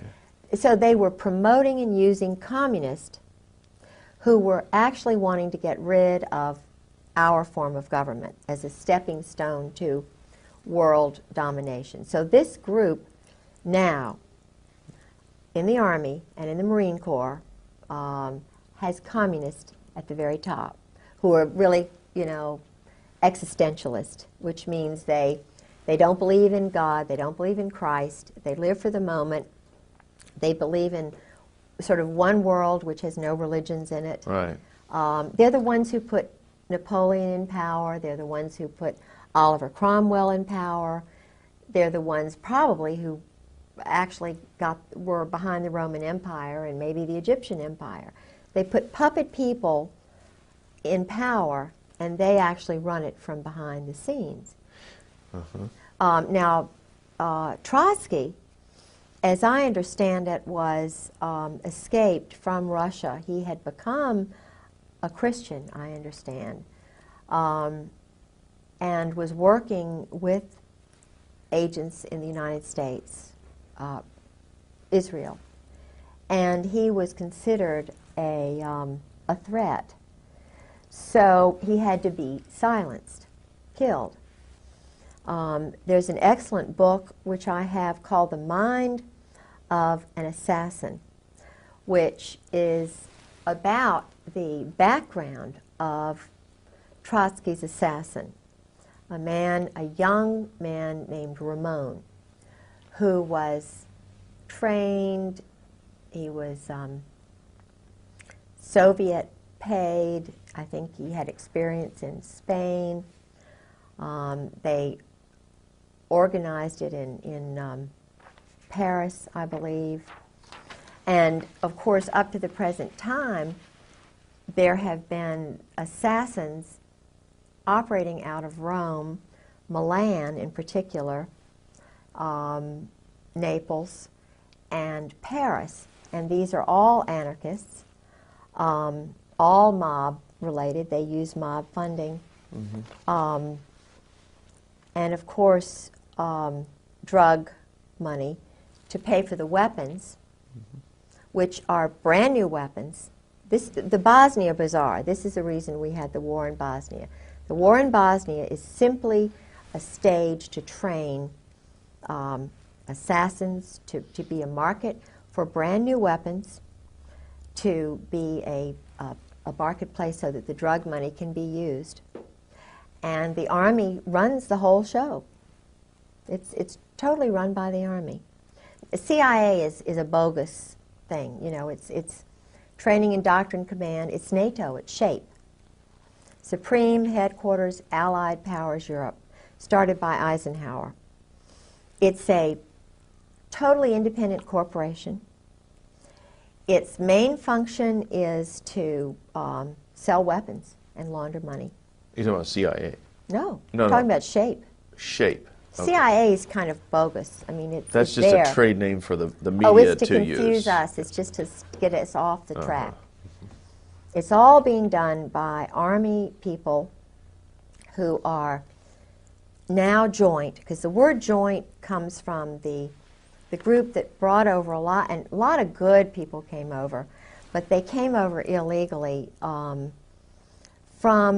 kind of escape Nazi Germany and stuff. I don't know that much about it, but I do know that the funding organization, one of the funding organizations was out of New York, and it was called the Joint. And Meyer Lansky, see, our mob, the organized crime, the Jewish Kabbalist group, who don't believe in God really, well, they do. They look at God as a Kabbalah kind of thing, and the opposite of good is bad, and they have to get rid of all the good people and kill them, and then I mean, they really do this. They're killing people who are good on purpose, and they get brownie points with their little cult. But this funding group in New York, they would pay for passports which were illegal, and in fact, my grandfather was involved with that. That's how I know so much about it, because my grandfather was told to keep silent and not to tell anybody, but of course he told my grandmother, and my grandmother told me, and I've told my children. Everybody knows they brought in probably more than 200,000 Nazi soldiers and SS and, wacko scientists and psychologists, and all of them, most of them, had the German disease, you know, because it was their culture. The German disease? Yeah, the German disease is what the Pink Triangle boys were.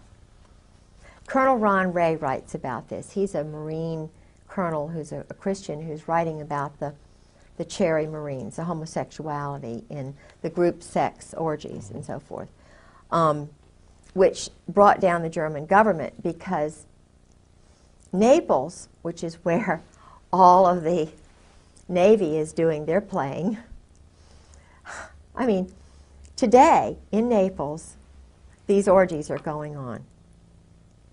It was where Krupp, the weapons manufacturer, used to take the German high command, and they would go into the Isle, on the Isle of Capri, into the Blue Grotto. And they would have big orchestras, and they'd bring in little boys, little Italian boys, who would be raped. They'd give them trinkets. And of course, the mothers gradually found out, and just like me, it was one thing when there was just one of me. Now there are a lot more of us wives who are talking and telling truth. And it took those Italian women went to newspapers in Italy, they wouldn't listen. But when they went to the wives of these guys in Germany, it brought it all out. It brought the German government down because they were duplicitous in it, you know. But what they were doing was pedophilia. They were raping, bringing in little boys. They involved the Catholic priests, you know, who were bringing in all. Anyway, so, but what happened was this whole group came over to the United States. And they, it's an old culture, but it is the reason there are a lot of things going on with children these days. Mm-hmm. And it explains why it's all being covered up, because if you've got police officers who are playing these games and they're going in the woods like to, what is this place where, I mean, even Eisenhower played these games. Even Mike Kemp out in, it's called the Hermitage. The Hermitage. In California, where they all run, they get drunk and they run around nude in the woods and stuff. Bohemian Grove kind of That's thing. it, Bohemian Grove. Okay. Rather than Hermitage, it's the Bohemian Bohemian Grove. Grove, that's the name of it. Uh-huh. My brain's tired. That's okay. And the one in, there was a big one in Washington called Rush River Lodge, where they used to all go, and there are lots of places now.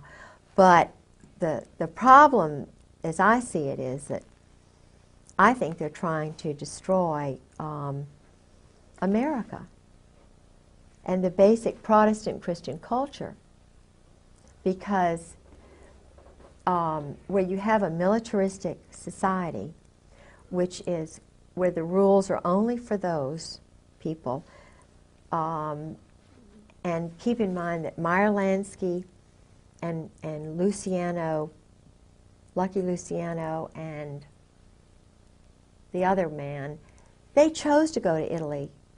Luciano went to Milan. He wasn't banished to Naples and Milan. The two top mob families went there because of the weapons industry. They're selling weapons. I mean, that's what the military is doing. It's totally controlled by the mob. Look at this. Weinberger was General Douglas MacArthur's. He spied on MacArthur in Korea.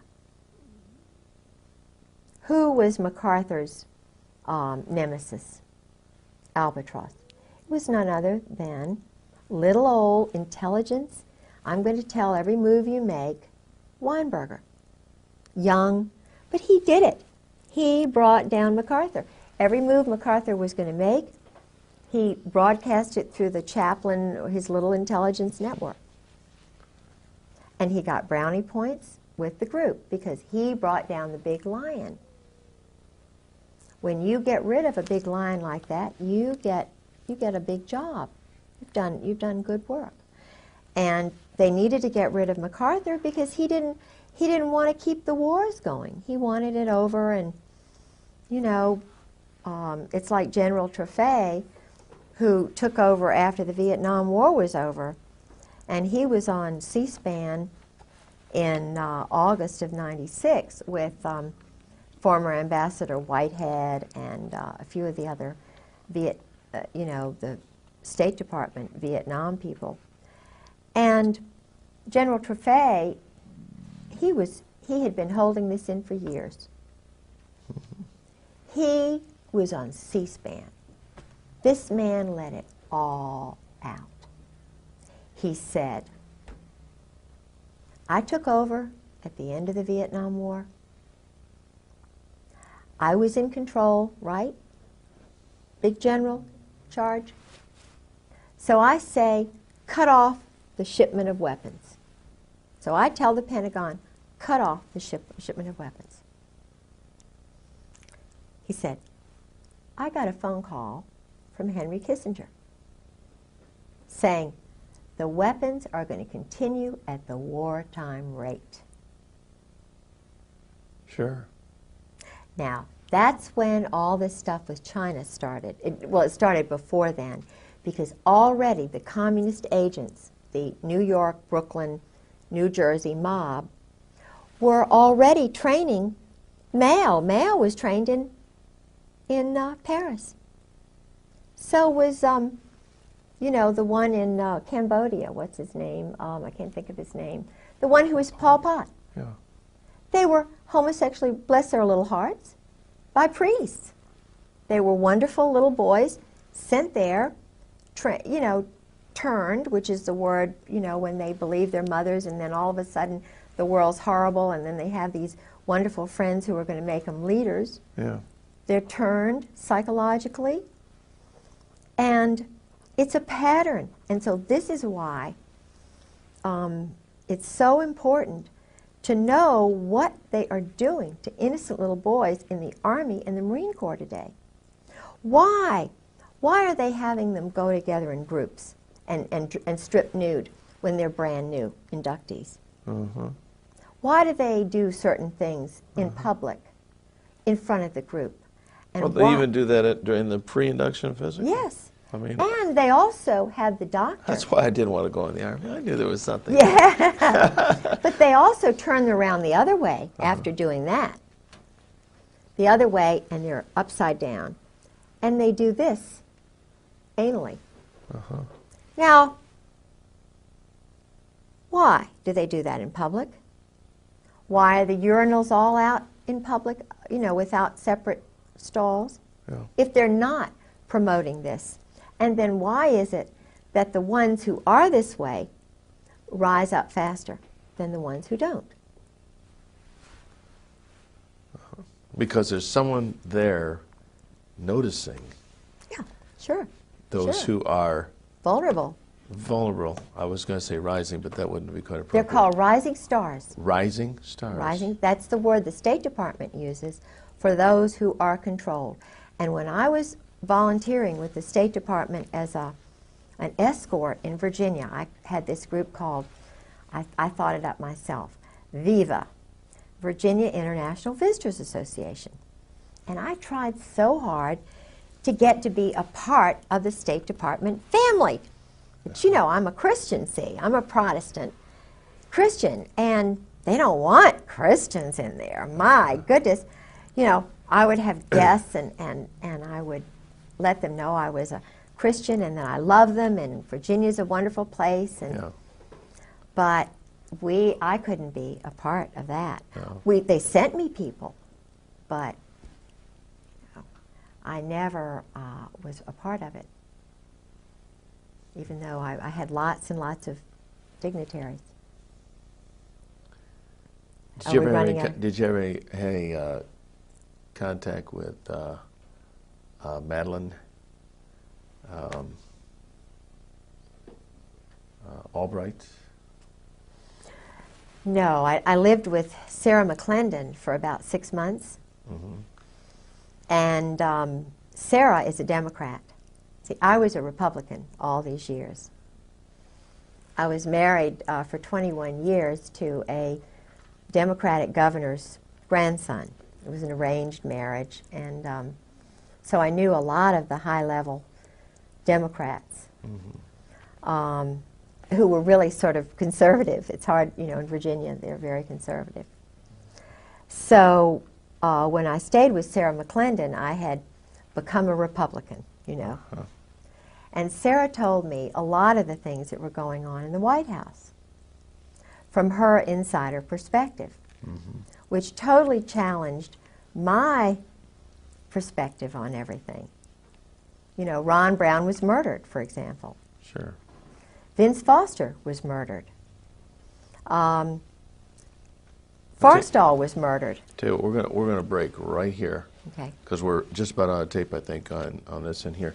This would be a good place to pick up, though. Ron Brown, Vince Foster. I think Foster had a Marine Corps background. Is that possible? I think so. He may have. I bet he did. That would fit right in. Yeah. Oh, yes. Oh, yes. That would fit right in. I encourage you to have a good listen to Pollard Briggs's 3 other interviews on YouTube. It should still be under Illuminati Wife Tells All. So with that, I thank you again for coming tonight. I know it's been another long set. I hope it was very interesting, though. It does help us understand more about Revelation 11 and its reference to the great city that the saints have to prophesy in as being both Egypt with its mystery religions and Sodom with all its sexual perversity, but at a far worse level than we can imagine as we get into the modern investigations into not just the sexual crimes, but the rape and murder and torture and dismemberment and organ harvesting from children that's been going on a regular basis for many years now among the elites who rule the modern world. So thanks again. We'll see you again next week, I hope, and we're going to push on with more material. I think we're coming up to the 144,000 and issues like that, and I hope you come to listen again. Until then, bye-bye.